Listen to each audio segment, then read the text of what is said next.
Welcome to Mint, Marketers in Need of Therapy. Yes, we joke that we're marketers in need of therapy, but the T stands for so much more.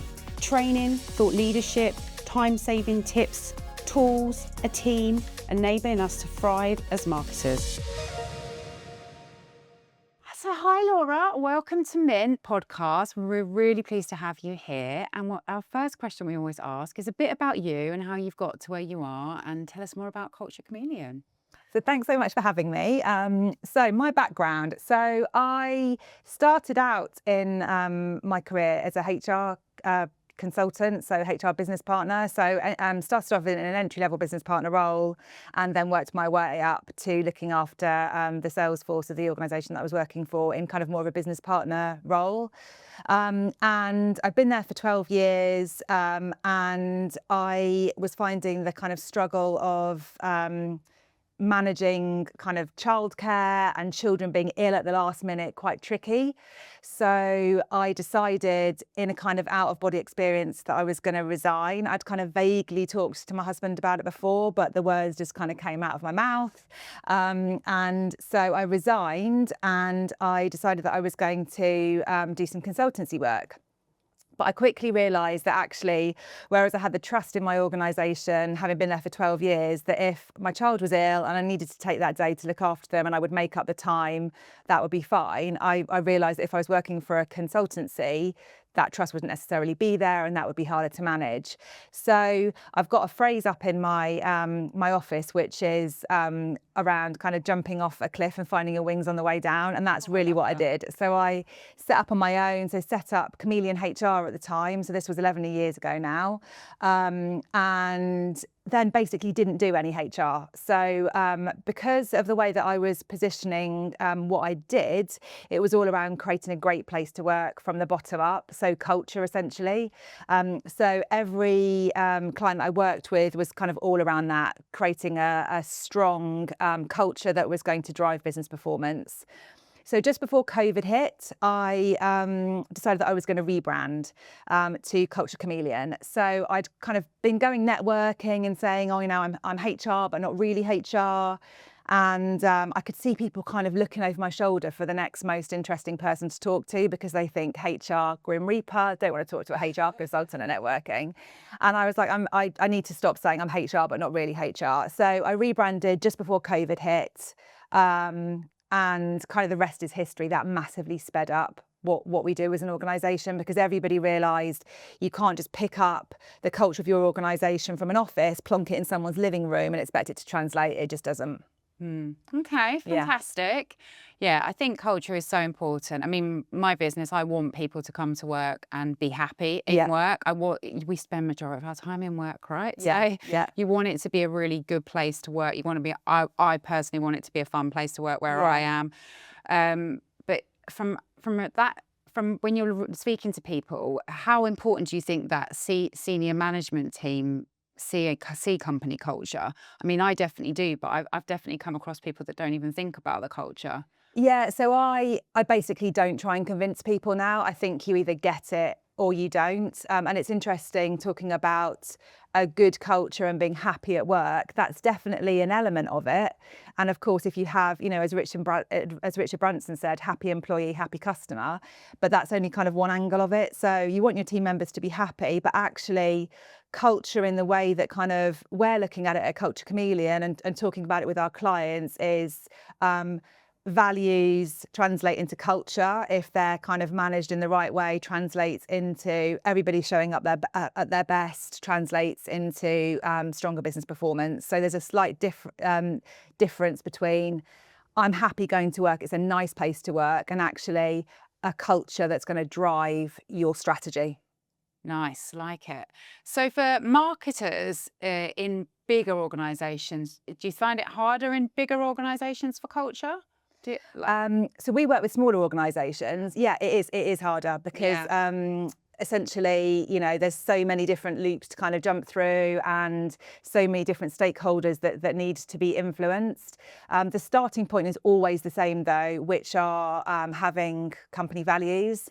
So we we kind of handle company values in quite a different way to most organisations or most culture consultancies, in that we would say that the majority of people pick their values. So they kind of do a card sort or go on ChatGPT and say, yeah, we're honest, we have integrity, we collaborate, we have fun, we're a family. Family comes up really often.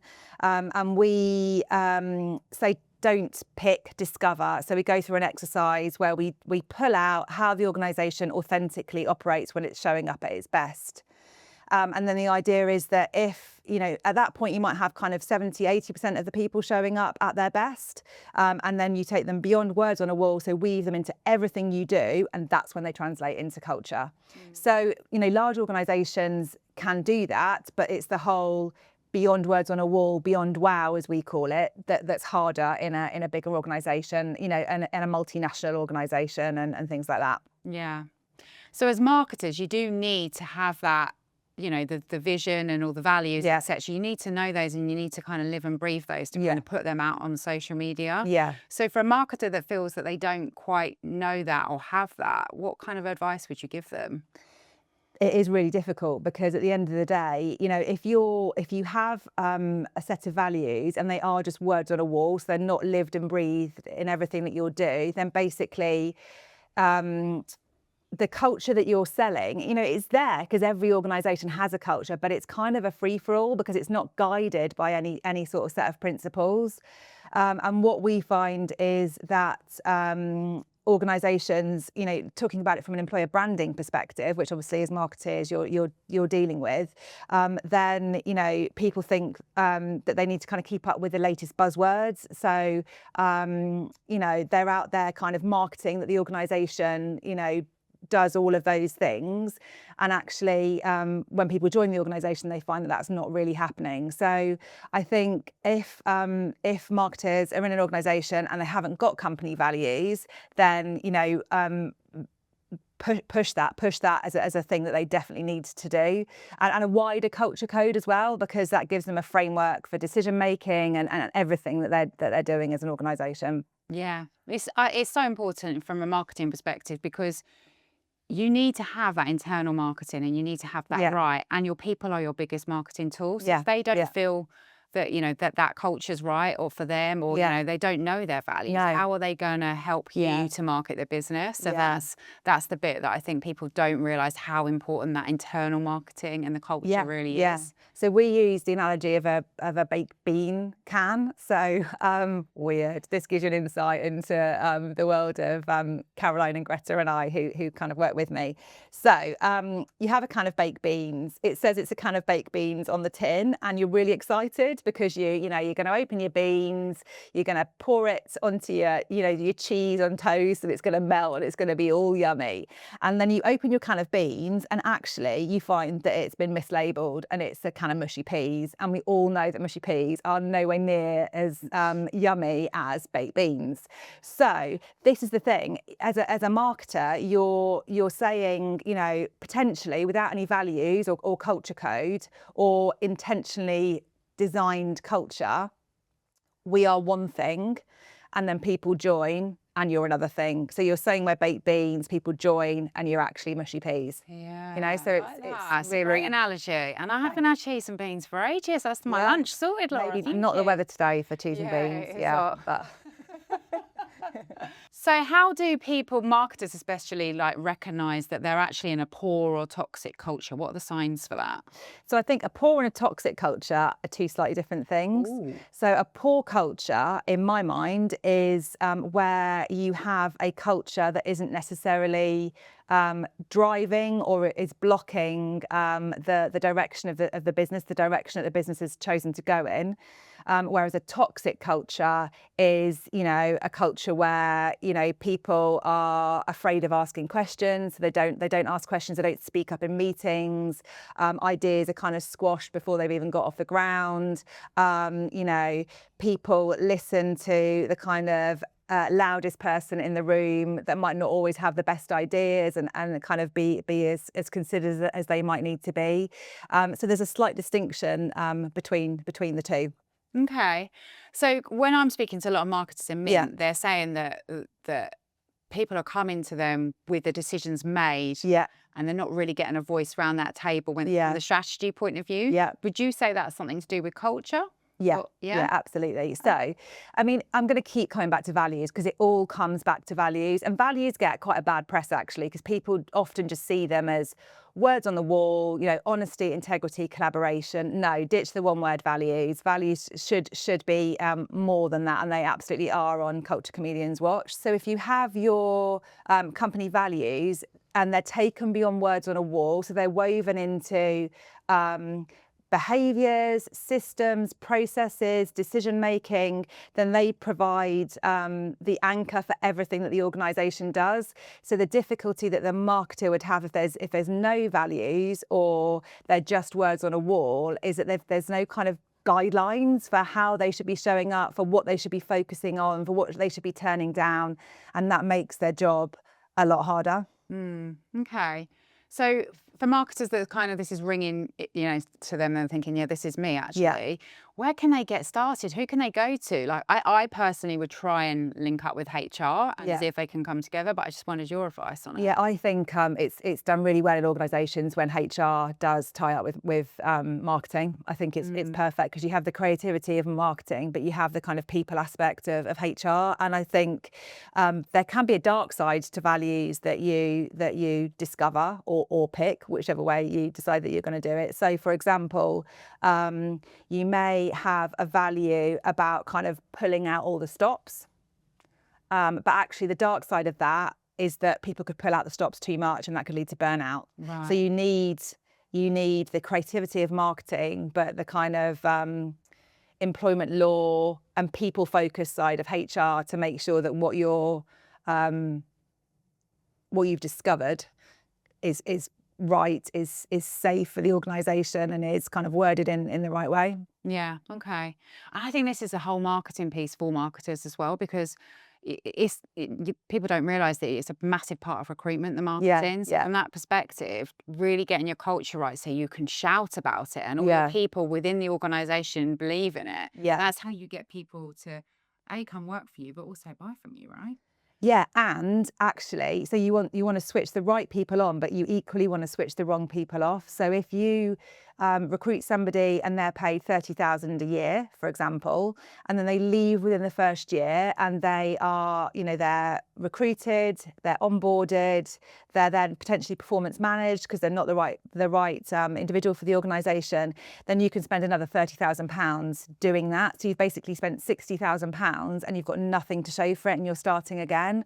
So it is really important to use the values that translate into the culture. Hopefully that's hard work, but hopefully to switch on the right people and switch off the wrong ones. And you know, I would say one of the biggest things that people can do to filter people really early on is to lead with vision, purpose, and then values in a job description in a job advert before you even get into what the job does. Because it's kind of like, does our vision inspire you?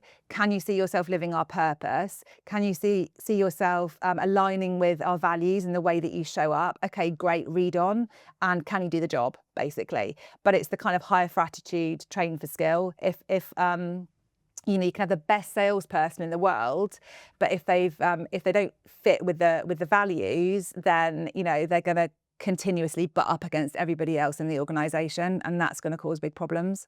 I'm really invested. I'm like, I forget my podcast here, Laura. Sorry, I was like, this is really interesting stuff. So for marketers that are hearing all this, but just know that their company's not going to change, what advice would you give them then?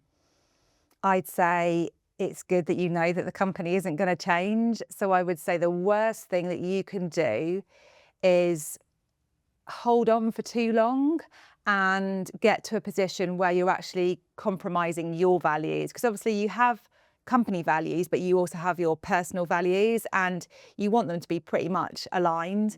And if you're getting to the position where you're compromising your values, that's where it really begins to take its toll. So I always say every organisation isn't right for everyone and vice versa. Everyone isn't right for every organisation, and that's fine. So I would say recognize that and look for an organization that does align with your values and kind of what you're looking for out of a great place to work, and really do your due diligence before you join the organization.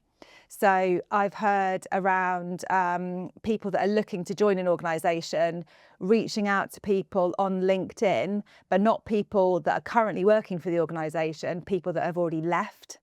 And that's quite interesting, isn't it? Because they're going to give you a much more accurate idea of what it's really like to work for that organisation than people that are potentially currently working there, if it's not a great place to work, if it's not got a strong culture. Yeah. And I think as well, for marketers, if they really feel there is an inkling of change and they can do it, it is about bringing people like you into the organisation, isn't it? Actually, can you just have a conversation with somebody that we've spoken to? You need to get that out. That if you haven't got somebody that's really focused on culture in your organisation, bring in somebody in just to have a conversation with about it. Because this is making me think, my values are one word, like don't shoot me, Laura, but it's kind of like it just gets you thinking about things a lot. And for a marketer to say, I'd like to bring someone in to talk to you, and that's the bit that marketers are a bit scared to do, because they think they should know it all and do it all, and actually we're doing a lot, guys. Everything changes so fast. It's about bringing those experts in to kind of talk, and you know, that's what's so important in my opinion. I think that just goes across business generally. I think we can all turn our hands to things, but why would you turn your hand to something if you're not going to be the best person to do that? There's always somebody else that you could kind of pass the work to or kind of engage that will come in, and instead of you turning your hand and kind of adding another layer to an already really busy job, and perhaps not getting as far with the culture as you would have done if you use an expert, then I would absolutely always pull in the experts, because we're living and breathing it every day. We're drawing on examples of different clients, different cultures. Culture can't be imitated. Your culture is your culture, and so there's kind of different techniques work for different organisations, and that's really hard to put that on a marketer's shoulder. Yeah, definitely. The other thing I would say actually is that what we do is work a little bit like a personal trainer. So you can sit on the sofa in your sweaty betties eating a cream cake and you're never going to get fit. So much like a personal trainer, we'll get you to get the sweaty betties on, get off the sofa, ditch the cake and go out for the run, i.e.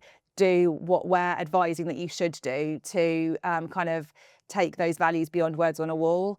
And that's really hard to do. Like it can't be underestimated. It's showing up day in, day out. And culture goes like that because there's people involved.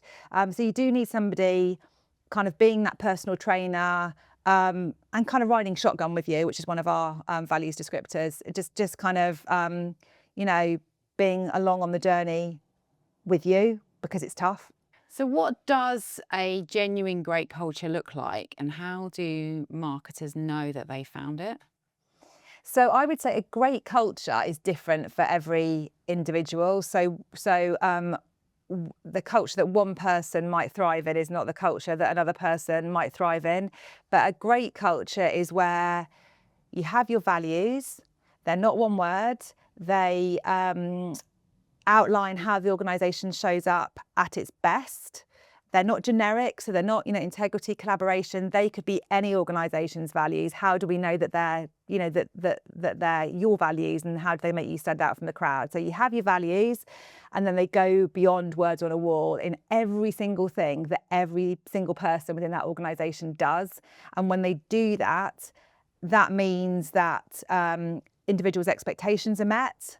And they're that's when the kind of happy at work thing comes in. But also, not only your individual expectations met, but the organisation's going to be pushing towards, it's kind of fulfilling its strategy and all the rest of it, because everybody's going to be aligned, everybody's going to be pulling in the same direction. So that's what a great culture looks like.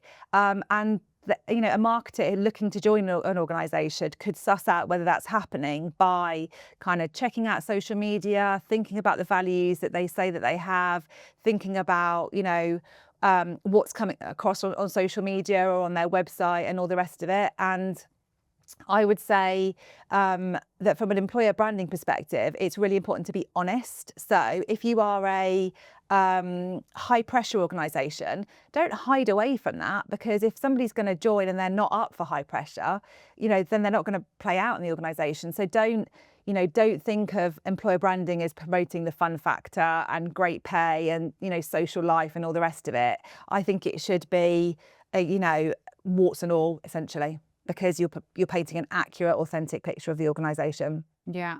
And how would you market that culture out there? Is that a question for me? I just wonder, what would you think of really good things? Like, what have you seen that you've done with people, businesses with culture, that you've changed their culture and then they're doing stuff on social now? What do you think's working to really kind of put that out in the marketing? I think it is 100% kind of saying it how it is, as I've just said. So it is, it could be a post, team are working late tonight, but we've got pizza in the office.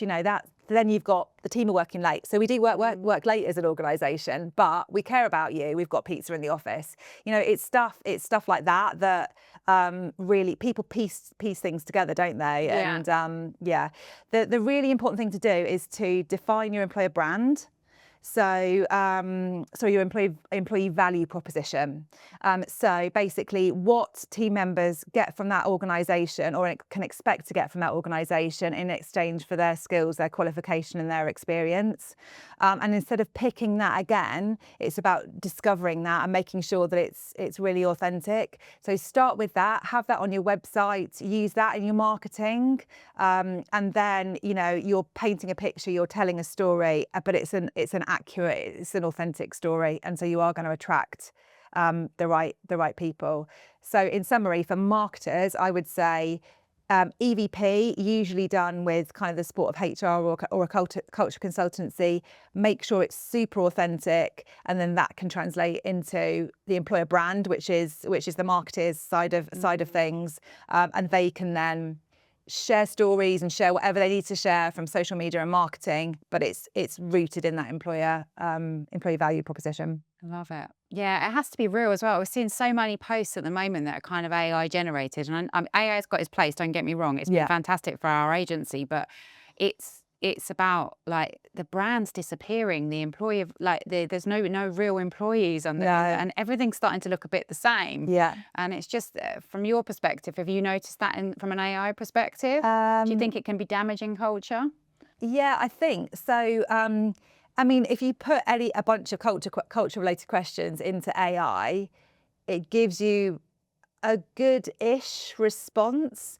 But as an expert, I can see where it's just not getting it, and where it's kind of falling between the gaps, and where it's confused, and it doesn't really get the difference between happy employees and strong culture that's going to drive business performance. It just can't connect those dots. So I would say, and again, using AI, you're back to, well, everybody else is talking about well-being, and everybody else is talking about, X, Y, and Z. So we should be too.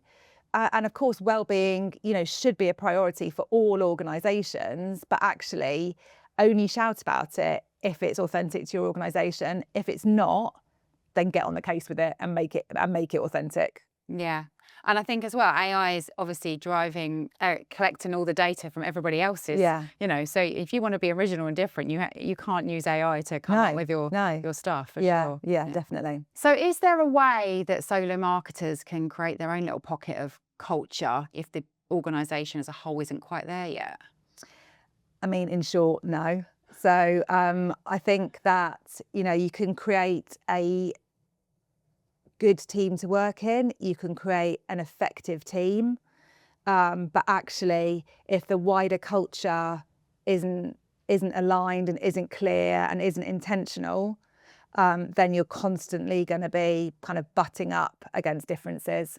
So I would say that, you can kind of operate fairly well in your bubble, but you're never going to get as far as you could if everybody was pulling in the same direction. Yeah. And I just think some people, I speak to people and I'm like, if you're not happy and you don't feel like you've got a purpose, you're not in the right culture, are you? Yeah, no, you're absolutely not. You've got to take that kind of, it's scary, but It is scary, there's somewhere right for you, and that's where you should be. There really is. I mean, we've all been in organisations that actually ultimately haven't felt quite right for us, and you always move on. And yeah, it's difficult at the time, but you generally, I would say, end up in a happier place, and in a culture where you can get more stuff done and develop your career, because you're not constantly, you know, butting up against a poor culture, a toxic culture, an unintentional culture. So yeah, I think if you're not happy, as hard as it is to do, move on. Yeah, fantastic. And what part of marketing is putting you in therapy right now? So employer branding that is generic. That's really putting me in therapy. Yeah. I can't bear it. I just think every organisation, apart from organisations, you know, where cultures are really, really toxic, have got they have their own stuff to shout about. So, you know, shout about that rather than the stuff that you think you should be sharing. And if you think you should be sharing it and you're not doing it, then invest in getting it done rather than, you know, baked beans versus mushy peas again, you know? Yeah, I really do like that analogy. Yeah. Can't stand mushy peas. No. Oh, actually, I quite like mushy peas. Oh, okay. So it's the northerner in me. And for marketers that are doing spin 100 plates, doing so many things at once, what one piece of advice would you give them right now, Laura? I can't give them one. I'm going to give them a couple. So I would say you've probably got things together more than you think you have. And the fact that you are concerned that you're potentially dropping some of those plates that are spinning means that you care. And that's really, really important. But a great little tool to use if you are struggling with kind of what should I do next and is this the right thing to be doing, and you have company values and they do go beyond words on a wall, is to use them as a decision-making tool along with the company's vision and its purpose. So the starting point is, if I make this decision, is it going to move us towards our vision? Is it going to help us to end up, you know, ultimately at our vision? Is it going to help us to live our purpose? And is it going to align with our values, or is it going to contradict them? And we at Culture Chameleon use that all of the time, even choose to leave money on the table. So we are a small 3-person organisation. Leaving money on the table is scary, right? Because, you know, we're not a massive organisation, but actually we use our culture code. So our purpose is make work great, make great work. And if we're not going to be able to make great work for our clients, we use that and we leave the money on the table, and we'll pass it over the fence to somebody that will, because that's the right thing to do for the client. So if you're feeling overwhelmed and you're spinning a million plates and you've got values, vision and purpose, use that as a decision-making tool. And actually, for the rest of the organisation, use it as a decision-making tool. It's going to speed you up no end. Yeah, it's okay to say no. It's okay to say no. Yeah. I need to tell myself that a lot more. And, you know, if you're saying no and you could say because it doesn't align with our purpose or because it contradicts our values, then that's much easier than just saying no and potentially appearing a little bit awkward. Love it. Yeah. Laura, you have been amazing. Thank you so much for joining us. Thanks for having me. Oh, thank you.